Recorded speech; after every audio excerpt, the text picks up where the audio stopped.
and independent will. Frankel could envision himself. He could see himself in a whole different situation. A company can envision its future. That's why they say the essence of leadership is vision and the ability to create a culture around that vision so that there's commitment toward that vision that is common, so that everyone exercises collectively their imagination. Even though they have this awareness of the swamp-like culture they're in now, they're aware, see, self-aware. They stand apart and can examine.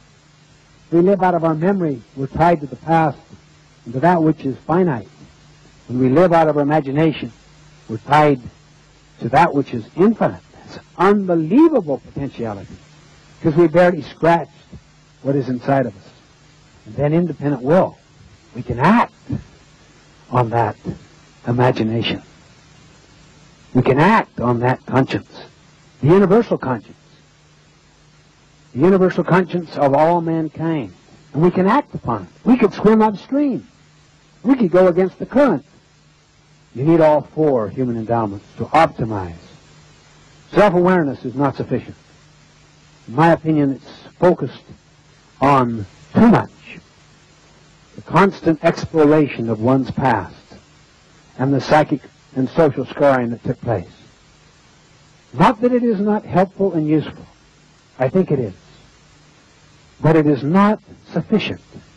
It gets imbalanced if you don't use your imagination to create something new, to find a new meaning, a new value, a new future, and to independently exercise your willpower to move toward it. But imagination is insufficient. Hitler was an imaginative person, but he had no conscience. He was very value-driven, but the values were not based on principles. It's self-awareness, plus imagination, plus conscience, plus independent will. The key is to take time to pause in that space, to tap into those human endowments. Self-awareness, imagination, conscience, and independent will. Then begin to act. Small, slow ways.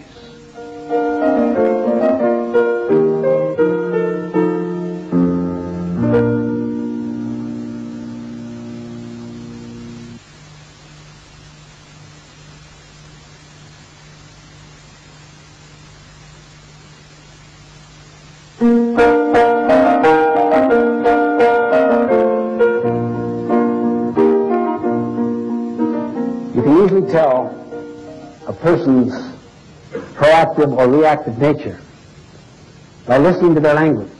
It's kind of the fingerprint of where the locus of control is, whether it's inside or outside. Really. I can't do this. I have to do this. I had a student one time. Could you excuse me from class? I have to go on a tennis trip. I said, what?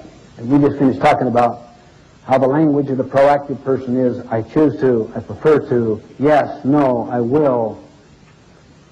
The language of the reactive person, I have to, I must, if only, I can't, I haven't time, I'm low man on the totem pole, look what's above me, the people who need this aren't here, or if they are here, they're not getting it.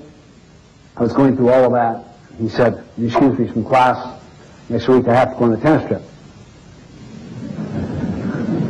He said, what? I have to go on the tennis trip. You what?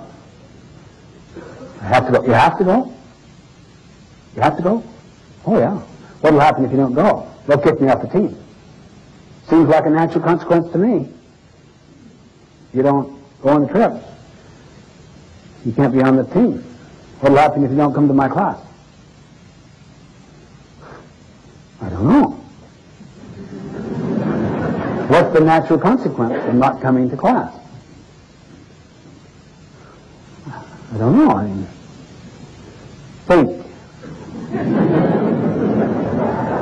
What naturally will happen if you don't come to class? Well, I mean, you wouldn't kick me out, would you? That would be a social consequence. That's artificial. It's not natural. If you won't participate, you shouldn't be on the team. on a tennis team, that would be natural. What will naturally happen if you don't come to class? I guess I'd miss the learning. That's right. I know if it were me, I'd choose to go on the tennis trip. But never say you have to do anything.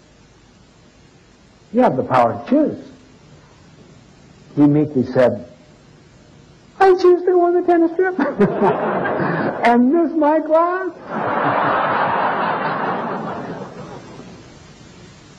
You're always working with an analysis of alternative consequences, and then you're making a choice about the actions. Remember, you can choose your actions, but you cannot choose the consequences. They're governed by natural laws or principles.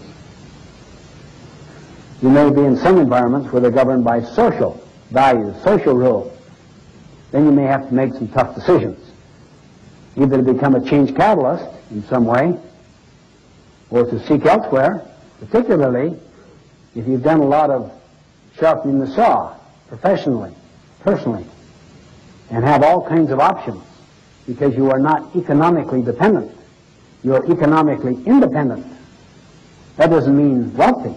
That means you have the power to produce sufficient wealth for your needs and the needs of your family. Why?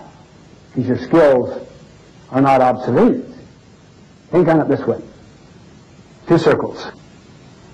The larger outer circle you call the circle of concern. Things you're concerned about. Things you're worried about. But then there is an inner circle. It's very small. That are concerns you have influence over. Where do proactive people focus their energies? Which circle? The inner circle.